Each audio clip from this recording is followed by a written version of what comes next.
I chose to do my project on Desmos Marble Slides. Marble Slides is a unit activity which is applicable to many different mathematical families.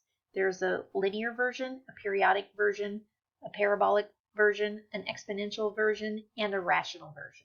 Because my pre-calculus classes had just started rational functions, I decided the best way for me to evaluate it was to actually let them do the activity. In order to do the activity, all I did was go to teacher.desmos.com, I searched Marble Slides, and then I decided which unit I wanted to try. Once I click on that unit, you will see that it pulls up an introductory slide, and it gives me the opportunity to create a class code for my particular classes. You can see that I created 4 different codes so that each class had its own code. It tells you what students it is laid out for, the actual goal of the activity, what devices are supported, and then it tells you a little bit about how the activity works. Students basically learn the game mechanics by sending marbles through the stars by restricting and repositioning curves. In this particular case, it will be of rational functions. And then at the end, they set up challenges, so they level the task so that you continue to restrict domains and come up with your own equations to continue to capture the stars, but they strategically get harder. There are places built in for reflection where students are asked to communicate about what they're seeing happening in their functions. And at the very end, if you make it all the way through, there is a free play screen where students are asked to design their own marble slide experience. In addition, on the introductory page, it gives you a little bit about the student preview. This is an opportunity for you to just get in and see exactly what your students are going to see, and you can work through 1 or 2 slides, or you can go through the entire experiment from their side. And then it also gives you some tips for things that you might ask your class to do or look for. And on the teacher side, it gives you a little bit about what you're going to see as you go through the experiment. Another thing I did like on the introductory screen is it always has a little section where it gives you some notes, things to keep an eye out for, and things that you might keep in mind as you go through the activity yourself. The easiest way for you to see what is happening is for you to just come inside one of my classes and we're going to visit what's going on. I've ran all these activities over different days this week with different sections, so I'm just going to pull one up, and from the teacher side, I'm just going to go to View Dashboard. As soon as I go to the View Dashboard, I get the code that my students had to enter, and for my students to be able to access this, all I had to have them do was go to student.desmos.com and enter that code, and they were immediately integrated into the system where it saves their answers and they're in the game that I want them to be in. It's nice because you can see that when this is pulled up, you see what students are in, and you see all the slides that they are going to work through. If you do this, you get real-time data, and it's very nice because it tells you exactly how many people are on each screen, and there is a little icon with a little button that tells you how far they've worked through it. One of my favorite things are these 3 teacher buttons down here at the bottom. The first button that's really cool is this Anonymize button. If you click the Anonymize button, you'll notice that immediately my names have changed. Pythagoras, Aristotle, Wen Zun Wu. These are all names of famous mathematicians. How clever is that? And the great part is that if you want to stop the class and project something but protect the identity of the student so that you don't embarrass someone, you can pull an answer up by just clicking on it, projecting it on the overhead, and discussing what someone has done. And because you probably don't want to keep the names as famous mathematicians because you couldn't remember who is who, if you just click the question or the button back, you get their original names back. Another nice feature is this teacher pacing button. This button, if you click teacher pacing, it allows you to pick any screen you want. So perhaps I'm going to pick number 7, fix it number 5. And as soon as I click start teacher pacing, all of my students' screens immediately stop and go to fix it number 5. Their ability to move screens is disabled temporarily, and I can have them all work on this particular problem if I think it's giving a lot of students problems. We can discuss it as a class. I could pull up a solution from someone who's tried something if I want to highlight something, but everyone is immediately snapped to the same screen, and you can just work on that screen. Students will stay on that screen until you turn that function off. And so I just turn it off, and then students can continue on that screen. They can go back to previous screens. They can go back to or move forward to new screens.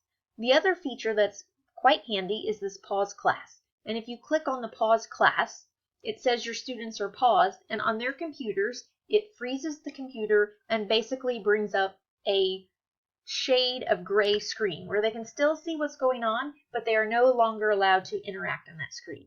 Again, this is a great feature if you just want to pause for a minute, have all the students look at you, re-highlight an idea, talk about something that's come up that you might have discovered in one student. Maybe not everybody's gotten to that point. And again, all you have to do is unclick the button and the students go off. So the nice thing is that all of these games are self-paced. A student goes at its own level. So let's just get in the game and look and see what's going on. When you open, every student sees a screen that starts with, let's just do the marble slide. So you click the launch button, it allows the marbles to roll, and you see that it collects the stars. That's your goal every time. On the first screen, you really don't do anything but see what your goal is. As the students click and move to the next screen, you'll see that it begins with a very simple task. Change one number in the row to fix the marble slide. The nice thing is the students get immediate feedback. So there are lots of numbers to pick from, but they can immediately see that if they change that number to 5, the graph reacts. And so they can start to figure out what numbers happen to due to graphs and how it changed. And when they get it to a point where they think it's going to be successful, at any time they can hit the launch button, and if they do it correct, they get the success screen.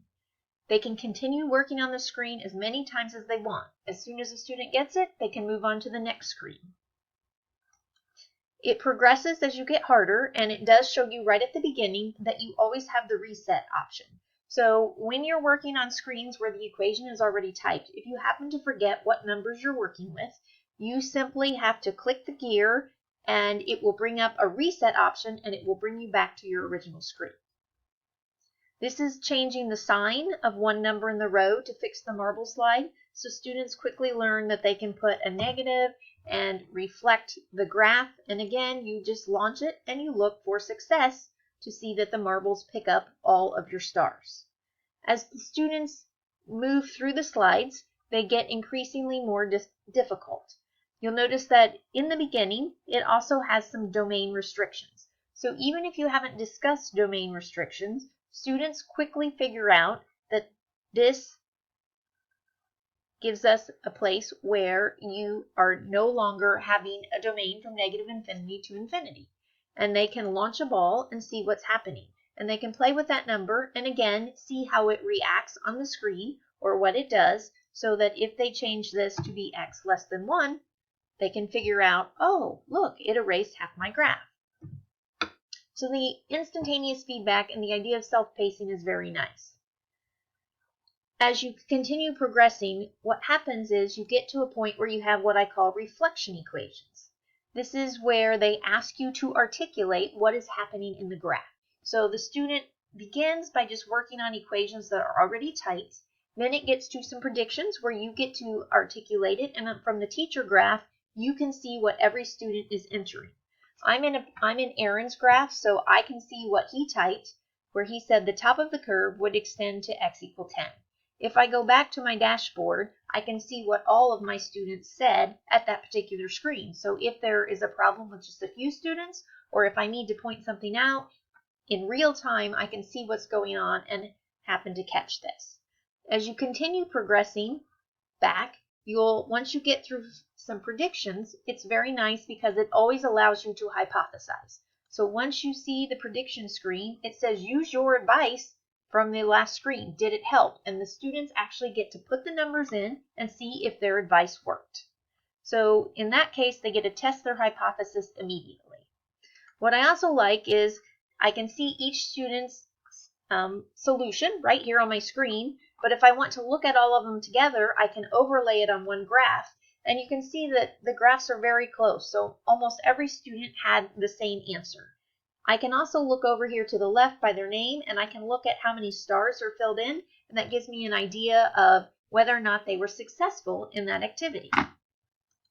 As I continue moving on the slides, you'll notice that towards the end we build up to challenge slides.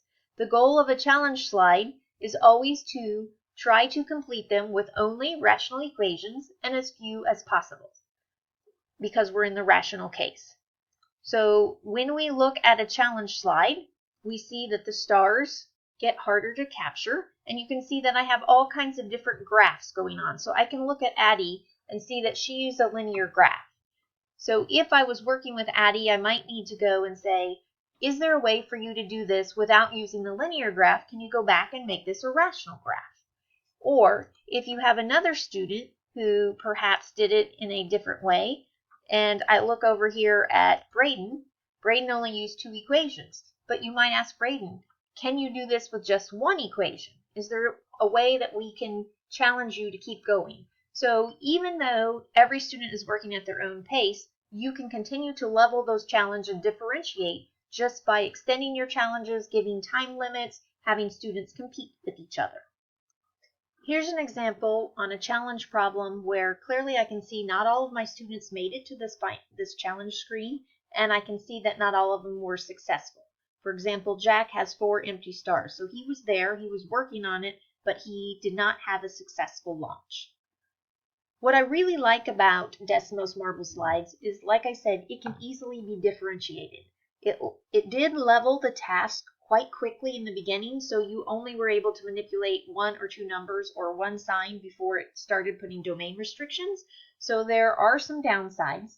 I found that students started using guess and check more than they were using the idea of what the numbers were doing in the equation. So it loses a little bit of cognitive fidelity in the sense that a student could technically go from screen to screen and just play with the numbers and never make any kind of recognition of what's going on.